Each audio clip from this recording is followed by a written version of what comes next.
President Trump breaking his silence on the anniversary of those violent protests, and he did so on Twitter. Yeah, it's become par for the course. We have a lot of news out of Washington in what some are calling a stark contrast to his initial response to Charlottesville. The president is now condemning all racism and acts of violence. ABC's White House correspondent Tara Palmieri is in Berkeley Heights, New Jersey, near the president's golf club with the latest. Tara, good morning.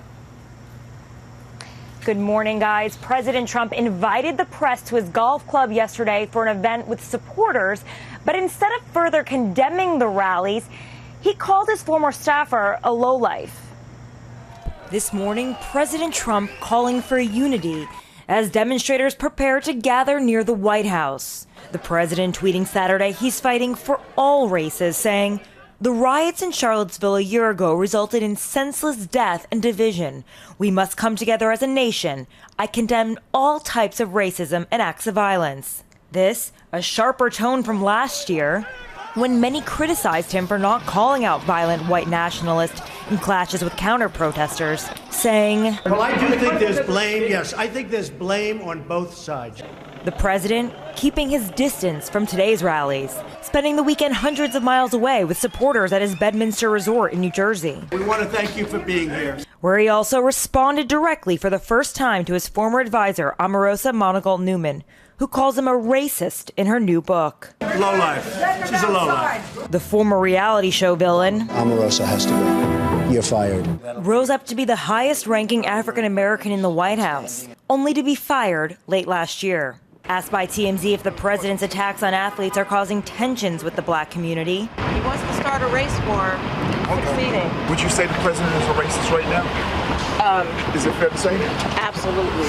According to the Washington Post, which has an advanced copy of her book titled Unhinged, Monagle Newman claims that Trump is a, quote, racist, bigot, and misogynist. The White House bashing her book, calling it riddled with lies and false accusations. We may not see the president again this weekend as he has no more events on his public schedule. Tomorrow he heads to Fort Drum in upstate New York to sign the annual defense bill, this year named after Senator John McCain. Paula?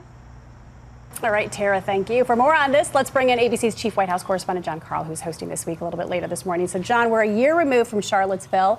Are expecting a white civil rights march there in D.C. where you are. The president's taken a much different tone, tweeting that he condemns all types of racism and, quote, we must come together as a nation. So what is his role in this actually happening? In terms of coming together as a nation, it's not a successful one at this point. We had a recent poll by the Quinnipiac organization say that just about a third of the country approves of the president's approach towards race relations. And Paula, among African Americans, only 3% approve of the president's actions. And can we talk about Omarosa, who the president just called a lowlife? Considering she's already changed her story, John, how damaging could this book be? Or do you expect people to presume that she's just a disgruntled employee with an axe to grind? Well, she has serious credibility problems. I mean, she told us just last December that the president is absolutely not a racist, that she would never have worked for a racist. So she's not exactly the most credible critic here. But the thing is, Paula, she was the president's most high-profile, prominent, senior African-American on his White House staff.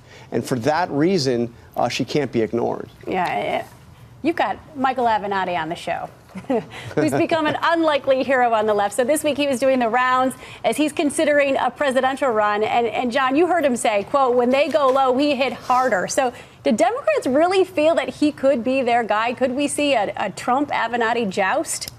What, you mean a candidate with no political experience and a checkered past? Yeah, Come on. Exactly that sounds crazy. Well, he had quite a reception out in Iowa. I mean, he had a fiery speech. It was quite a beginning. He is the most unconventional candidate we have seen, well, I guess since about 4 years ago. Cannot wait to hear what he has to say on the show. John, thank you. And a reminder, everyone, John has a big show this morning. He's going to go one-on-one with counselor to the president, Kellyanne Conway. Plus, as he just said, Avenatti discusses that potential 2020 White House run that's coming up on This Week right here on ABC.